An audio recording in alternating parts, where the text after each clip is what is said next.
నమస్కారం. ఇప్పుడు మన వీడియో అయితే 3 నెలల కిందట కర్నూలుకి అయితే మన ఆశ్రమంలో రాజు అన్ననైతే హాస్పిటల్ తీసుకున్నాడు. ఎందుకంటే అన్నకు ఎప్పుడో యాక్సిడెంట్ అయినది కదా, అదైతే వాళ్ళ ఇంట్లో ఉన్నప్పుడు జరిగినది. ఆర్థికంగా ఇబ్బంది ఉండి చూపించుకోలేని పరిస్థితిలో ఉన్నప్పుడు మన దగ్గరకు వచ్చి చెప్పినప్పుడు ఇబ్బంది పడుతుంటే శ్రావణ్ అయితే కర్నూలు తీసుకున్నాడు. ఎంఆర్ స్కాన్ చేపించి అన్ని చూపించినాడు. తాతకైతే ఆపరేషన్ అవసరము, కాకపోతే 3 నెలలు టాబ్లెట్లు వాడండి, ఏమన్నా కొంచెం తగ్గితే చూద్దాము, లేదంటే ఆపరేషన్ చేద్దామని చెప్పినారు. తర్వాత 3 నెలలు అయిపోయింది, కాకపోతే తాతకైతే ఏం తగ్గలేదంటున్నాడు.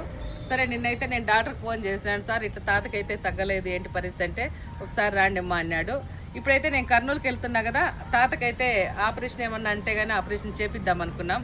ఎందుకంటే రోజు మనం ఆశ్రమంలో పాపం ఇబ్బంది పడుతుంటే అతను బాగా చూసి ఉండాలంటే మంచి అత కానీ కాలేదు కాబట్టి అందుకు తాతనైతే ఆపరేషన్ కానీ చేపిద్దాం అనుకున్నాను. ఇప్పుడైతే కర్నూలుకి వెళ్తున్నాను అనమాట. ఆరోగ్యంగా ఉండాలని కోరుకోండి అని నేను కానీ కోరుకుంటున్నాను.